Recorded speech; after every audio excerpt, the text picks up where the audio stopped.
ɛdɔn a meno ɛkasa yi mu nhyira nka Awurade sɛ yɛsan ahyia bio ɛyɛ me dew na ɛyɛ me fɛ to sɛ ɛnɛ Awurade de asɛmpa yi bɛfa me so ama ne wonni nkwa no bɛnya nkwa na ne wayera no aba Kristo mu na ne na hoɔden ate ana ɛso ate no onyame nkokoro bɛsan ahyɛ ne ma ana ne wayera no Awurade Nyankopɔn bɛkyerɛ no kwan a ɛsɛ sɛ ɔfa so ɛyɛ me dedodo Awurade mpagya na basa kɛseɛ mmra yi program Awurade Nyankopɔn ma ne tumi ne na ambɔfoɔ ntwa ha hyia sɛdeɛ ɛbɛyɛ obiara a wɔbɛhwɛ program yi wɔbɛnya mfasodeɛ ɛwɔ program mu Awurade ma wasɛmi ɛnkɔkɔ pemba bia ɛsɛ sɛ eduru na ɔma ɛnya fahodie ni ɔgye enti yɛda Awurade ase ɛne ebio sɛ yɛhyia nuadɔfoɔ ɛnya bufuo mu na mmom ɛyɛ anigye mu nuadɔfoɔ Yesu Kristo asɛm a wɔde ama yɛ papa yɛ ɛfrɛ no Yahweh wɔde adom ne mma sɛ yɛnka asɛmpa no yɛ asɛm no atue mu no yɛma asɛm no ɛntere nkɔ wiase nyina nuadɔfoɔ obi a wɔto wiase dwom no wɔbuso twere na yɛn soso a Awurade de adom bi adom yɛ sɛ yɛnka asɛmpa ɛsɛ sɛ yɛka ma wiase nyina nya mfasodeɛ ɛne Beyonce no mu 50 cent mu ne wɔna wɔtoatoa so ɛne talent akɛseɛ na wɔnya but Onyankopɔn mu deɛ wɔn hwehwɛ but deɛ yɛna yɛhyɛ Kristo ase no ɛsɛ sɛ yɛnya talent wɔ ɔsoro ɛsɛ sɛ Nyankopɔn talent na wɔde ma yɛ no yɛyusu ma ɛkɔpem ɔsoro ɛsɛ sɛ daakye yɛnya abasodeɛ bi wɔ heaven ɛnyɛ asase so na yɛhwehwɛ nti ɛnɛ mepɛ sɛ me ne wodi nkɔmmɔ sɛ deɛ me ne wodi nkɔmmɔ daa onua yɛpɛ yie nti na ma abrɛ biara yɛde afotusɛm ɛbrɛ wo yɛpɛ yie nti na ma abrɛ biara yɛnya brɛ ɛma wo onua dɔfo a wɔhwɛ me sɛ woyɛ mabusiani sɛ woyɛ mabusiani Awurade dɔm Awurade awiebrɛ mu na dom a wɔpɛ sɛ wɔde dom wɔ no na dom a wɔpɛ sɛ wɔde bie waso bie wɔ ne no nti awiebrɛ mu wɔpɛ sɛ wɔde fa yɛn so ma nti aseɛ ɛyɛ wo dea nti yɛbɛhwɛ Onyankopɔn asɛm no mu sɛdeɛ wɔtwerɛ ɛma me ne wo sɛ yɛnsia na yɛate asɛm no ase na ama yɛni ada hɔ awiebrɛ mu enti no yɛn nso so ahoɔden a yɛwɔ ɛwɔ asɛm no mu ɛsɛ yɛ prove that adom na ɛwɔ yɛ mu no but ɛyɛ me yaw sɛ anka sɛ metumi ɛde language so ɛba mu sɛdeɛ ɛbɛyɛ a ɔfoforɔ a wɔnte no obɛtumi ayɛ den ate bi but menim sɛ Awurade bɛyɛ onuadɔfoɔ enti no mesrɛ wo yɛaso ɛma me ɛnɛ masɛm a mede bɛba ɛnɛ meto ho din sɛ due ne nie wɔfrɛ papa sɛ bɔne na wɔfrɛ bɔne sɛ papa enti ɛnɛ mepɛ sɛ woyɛ aso soronko atui Awurade asɛm ɛnɛ onyame ho kronkron bɛfa yɛn so akyerɛkyerɛ nsɛm kakra mu ama wate aseɛ ama wahu sɛ onyame ho kronkron tumi adeɛ nyinaa yɛ enti yɛbɛyi asɛm no afiri Isaiah 5 verses 20 no emu enti no yɛbɛkan asɛm no kakra wɔse due wɔn a wɔfrɛ bɔne sɛ papa ne papa sɛ bɔne wɔn na wɔde esum yɔ han na wɔde han ɛyɔ esum wɔde nwononwono yɛ mfremfrem na wɔde mfremfrem yɛ nwononwono due wɔn a wɔyɔ wɔn ara anisoɔ anyansafoɔ na wɔyɔ wɔn anisoɔ ahunumufoɔ no wɔnwie nsanomfoɔ nkata ɔsi nkatachie ne nsanfrɛn emu ahoɔdenfoɔ wɔn a wɔbu ɔbɔnefoɔ bɛn ɛgye adamudeɛ na wɔfa deɛ wodi bɛn no ɛbɛn ɛma no wɔmfa ɔsi deɛ wodi bɛn no wɔmfa ne bɛn ɛnyɛ den ɛma no amen pa ɛnɛ Awurade asɛm a mede ma wi ɔsi warning unto them wɔn a wɔde wɔn ho abata bɔne na wɔanya asɛm na wɔbɛnya no onuadɔfoɔ wɔne hwan na ɛbɛnya asɛm deɛ wɔde ne ho abata bɔne no wɔne trenefoɔ na ɛbɛnya asɛm na wɔtrenefoɔ no wɔde na akɔ aban animu ana ahemfo animu na wɔabu atan agye ɔbaako na bere a wɔbɛbu atan no ɔbɛhwɛ deɛ wɔwɔ anuonyam wo de ne bem ama no emempa wa utie ana osi due ene wa utie me due wa otacherema esisi wa otacherema esisi nipa di onipa ekoto afiase na odi toro egu obi so na ya fra onipa no se bra na wanya adansefo di adansefo na ba obi asase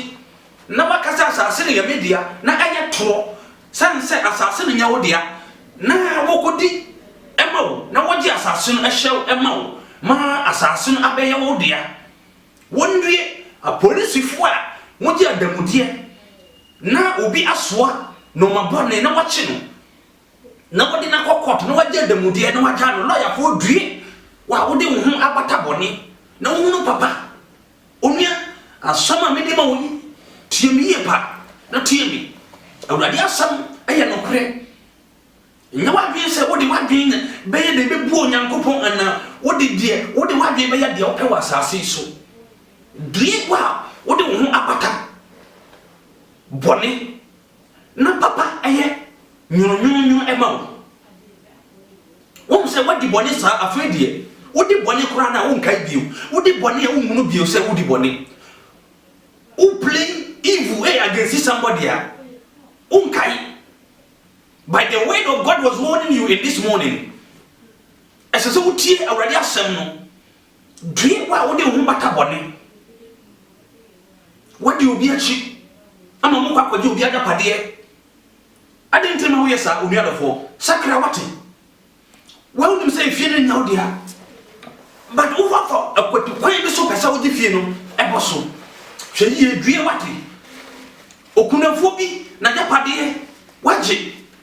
Ne kura wajano na japade wasore gina so due wa wo yesa due ye di asam na kwa aban ho aban nti wo de sika koma aban se won di asam na ma lawyer fo due wa wo di asam egu die wo ni ho febuo bi asan ka ye gugu ne so na wo bu agu ne so na wo su egu ne yam due wa wo yesa abone we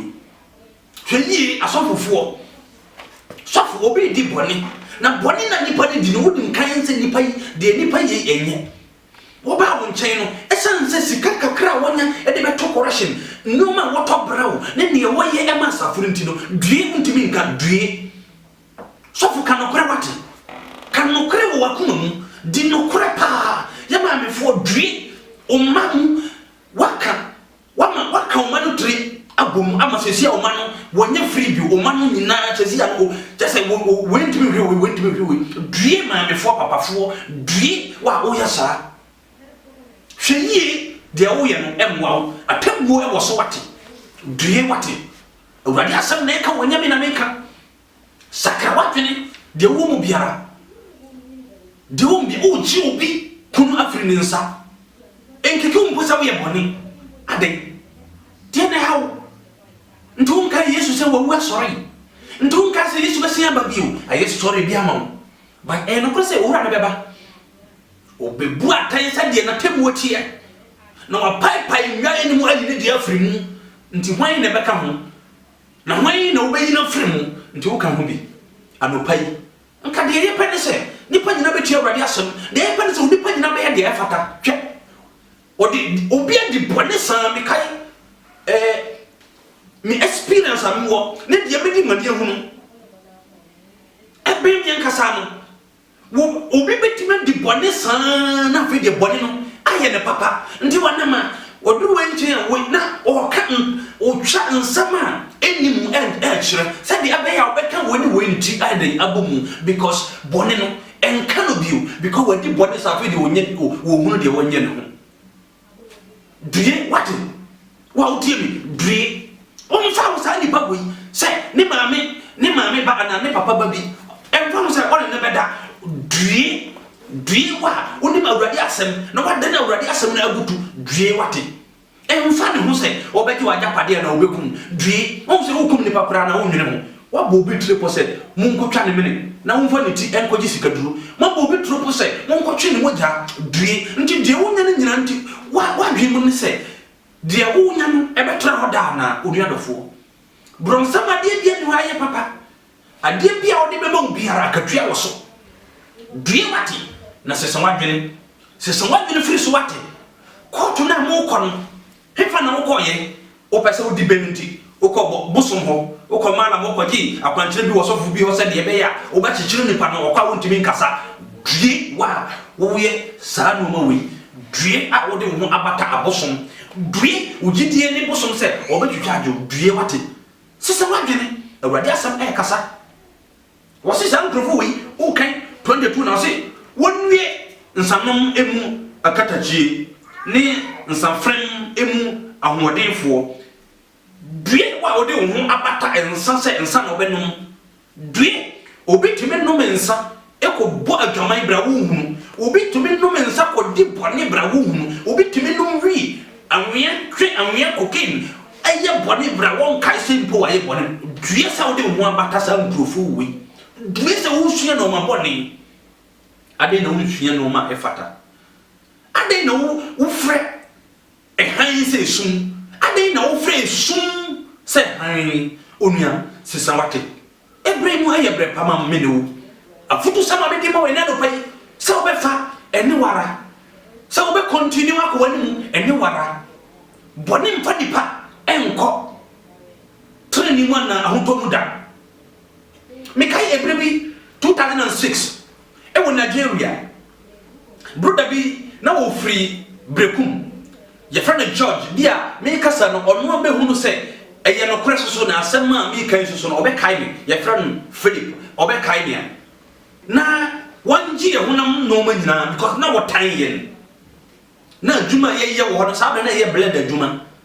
enti no broda no koye no okuhu onwa musika odo mo charge ye se obe ma musika na eduru anumre no Nigeria for no ba ye ho se anka o mba be buye no waye de waje ye honam no ma aide afri ye ho na nyankopon cha ade na sam profo be duru ho no uni mu nuadofo because of the favor of God, because of the spirit of God. And rather turning one and the echoes brother so na obe duru ho no pepepe no one adwene sesan na wo ko brother no directly can say ne wo bia wan fa ma o meden o mekom and o ka kire one animal say me yene mo ya contract se mo nya dey mo mra na mo mebu sa nkrofo wi na mo ngi mo nam o mo nam sika nyina na aye dey na me mo ba me so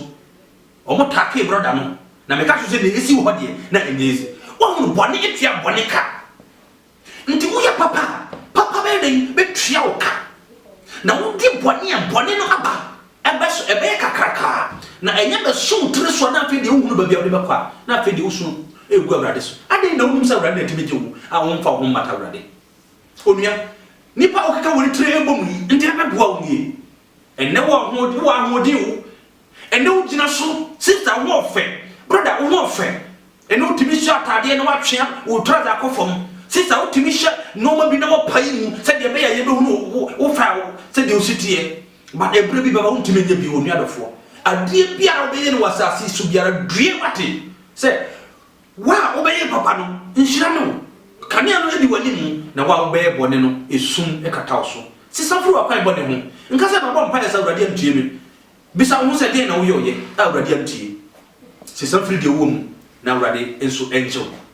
awrade e wo brese obeje ne mba awrade wo brese awie brem odi ni moja no ba beje me ne wo nti onyi ni se awrade Yesu Kristo wo ho